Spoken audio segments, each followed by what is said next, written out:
Hi everyone, I continue the construction of Quadra V-Tech from Cyberpunk 2077. In the last series I made a pair of brackets for the front part, cut out the hood, and installed a lock for it. The luggage boot was also cut out, the hinges were removed, the tool compartment was cut off and the lock was installed.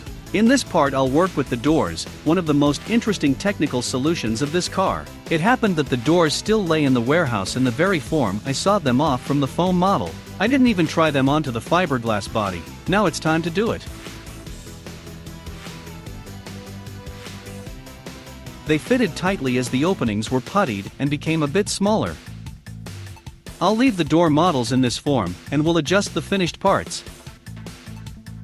I want to try to make the doors without matrices. Not a supporter of such technology, but I should try in any case as I won't lose anything, and if everything turns out good I'll speed up the process. The door models have already been aligned with the general car model. I just have to apply the separation wax on them and make the flanging.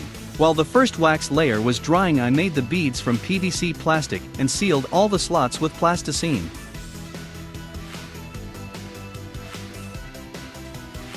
I prepared two details at once. As the divider got dried we can start gluing the fiberglass door parts. The gel coat isn't suitable for this process, so the door part will be glued according to the model from the very beginning. While I was gluing the door, the flashbacks about the car body gluing started appearing in my head.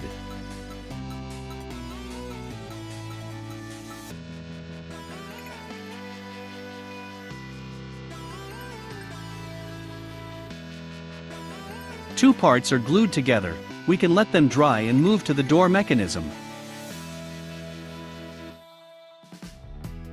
Everything looks good down on paper.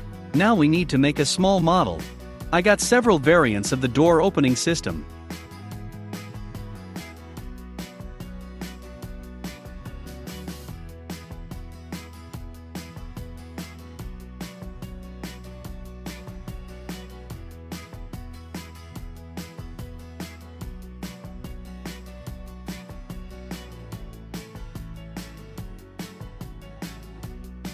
Finally, I thought about the suspension arms.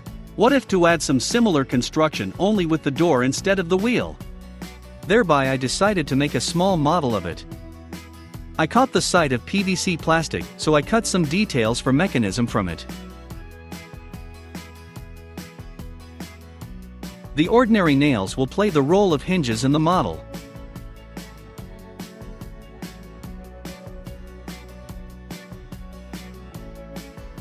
One of the levers will touch the rear wing. We need to bend it in a shape of an angle of the opening. But in order the door could open normally we should leave the distance between the hinges. The mechanism works as clear and should be tried on the real door. For that purpose I welded the support for the mechanism from the shaped tube. It just repeats the bottom of the opening and will be attached to the rocker panel's bracket. The first straight lever will be made of the bar.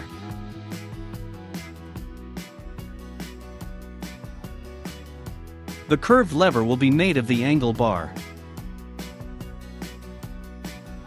The levers will intersect, and in order they cannot scrape each other they need to be spread along the different planes. The curved lever will be higher than the straight one.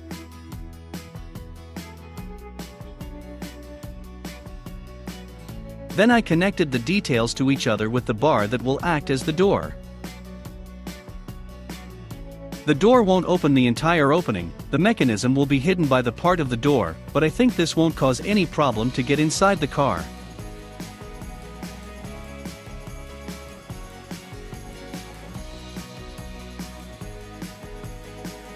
The door is automatic and one should remember about the drive. The best place for it will be the rear wing. I decisively stopped my choice of the mechanism. Now we need to cut and weld the final construction version. I welded the support of the same shape, but this time for the entire doorway bottom.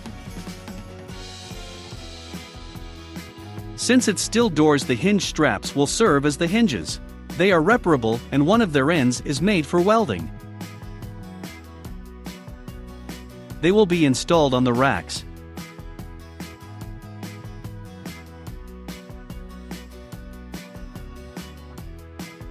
In order, while the bolts tightening the metal couldn't bend, I welded some steel tubes into the holes.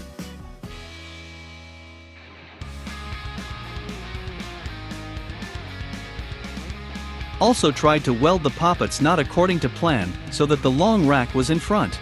But this one failed and the curved lever abutted on the poppet. I re-welded the poppets by swapping them. Levers will be made of the shaped tube. I made the sockets for the loops on their ends. I welded the levers in place parallel to the door opening and to each other.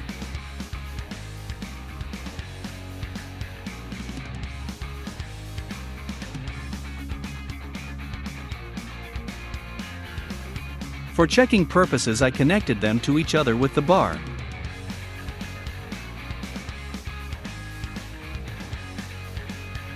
As everything is fine, we need to check it with the door. They've just dried.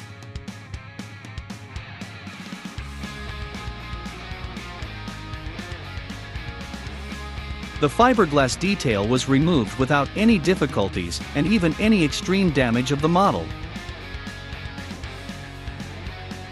I tried it on its place and realized that I'll be on the rack trying to putty it and sharpen the rounded corners.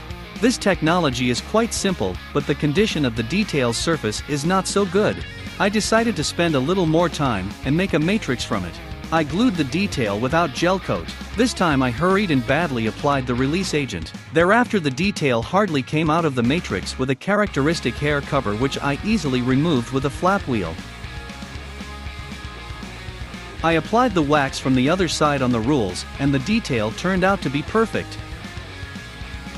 That's another matter altogether.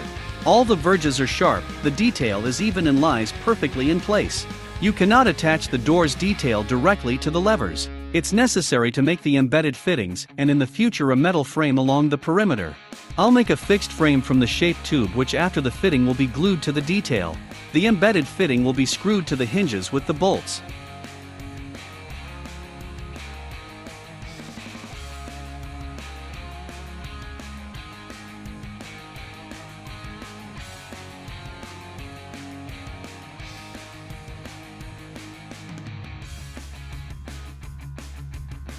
Everything is fine. What confuses me is the backlash in a closed position. When the sealant and the lock will be installed, the door will be pressed, but at the time of opening I am afraid there'll appear some jolting. Let's see what happens next. I screwed a fiberglass door part to the embedded fitting and checked the mechanism movement with it. In order not to hit the objects while opening and closing, it makes sense to install some sensors in the door. At the farthest point from the body it turns out about 55 centimeters, which completely suits me. Now we need to try on the drives. They've been ordered already, and while I'm waiting for them I'll make the mechanism on the other side and strengthen everything with struts. I ordered the linear drive units of this type, in which the rod is extended with screw. I took two different sets, didn't know which to choose, so I got both. The first set is for 250 mm of rod extension, and the rod speed 24 mm per second. It can raise 50 kilograms at most. The second set is high speed, 300 mm of rod extension, and speed 48 mm per second, and a load till 25 kilograms. I also took automatic control unit in order not to waste time for the buttons. Here's some test for clarity. This is how the rod runs in different sets of drives. The speed variant is more preferable for me, as the door should be opened quickly, but it's only developed for 25 kilograms, hope that'll be enough.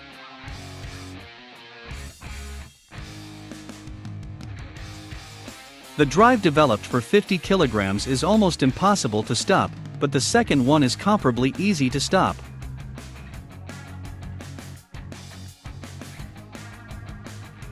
The drive's motors are the same, and everything depends on the ratio of the pinion translation in the gearbox. I cut a hole in the opening wall for the drive.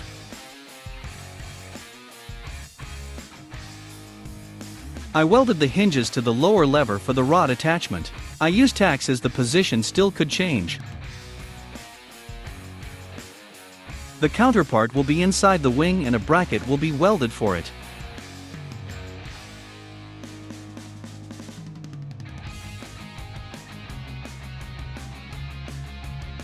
It'll be screwed to the back rack.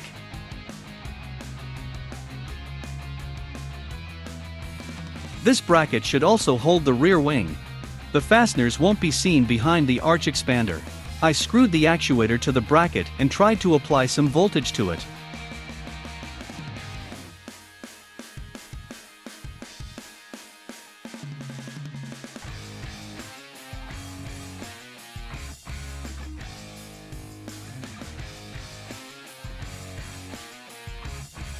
The first attempt appeared to be successful, everything moved freely. Now we can try and screw the door patch. Temporarily attached on 3 screws.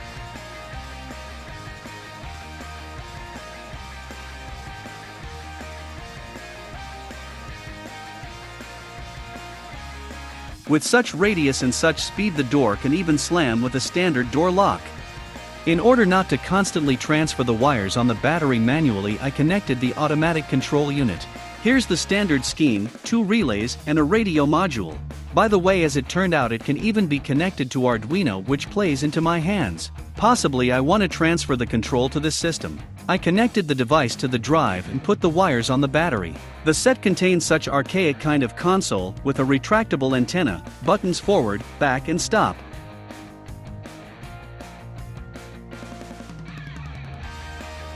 The only thing I don't like is the doors jolting at the beginning of the movement. As the power is supplied sharply to the drive, the door shoots out of its place and the shaking begins. I tried to use pulse width modulation controller so the drive could smoothly begin its movement. It's not compatible with such automatic devices, and you need to twist the handles to smoothly increase the voltage. After some small practice, I managed to open the door smoothly, but still there was a slight shaking. At the same time, I cut the canvas a bit so it couldn't touch the opening. Also tried to load the door, as it still will include the glass and the casing. I hung 2 disc weights of 5 kilograms on it. It's enough load for the drive, but it's coping. It makes sense to install 2 linear drives on the side. Perhaps the shaking will disappear, so until then we don't have to pay attention to it. I'll try to remove it. Now I want to check whether it'll be convenient to get in and out of the car with such doors. For this purpose I installed a standard chair in its place.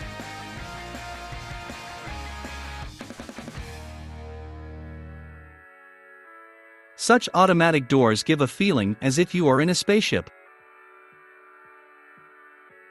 Add to this a salon like in the game and there'll be a whole time machine, just like in 2077. I noticed that there's no need to fully open the door, there's enough opening for half. This is about 3 seconds.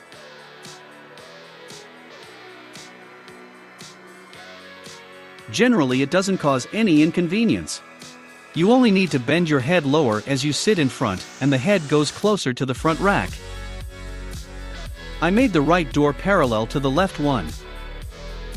It's easy to see that the passenger door shakes less now, which means that this moment can be adjusted. We can also try to install gas shock absorber on the door that would stifle the shaking. In general, I've been bothering my head over the doors for a long period of time, and even wanted to make the doors in the ordinary style, but still found a solution and managed to create it. I'm pleased and ready to continue the project. Just don't know what to do next. Maybe I should already begin to slowly glue the cabin, or put a pneumatic suspension, and try to ride around some parking lot. In the meantime, thanks everyone for your attention and great support with likes and comments. And by the tradition, see you in the next part.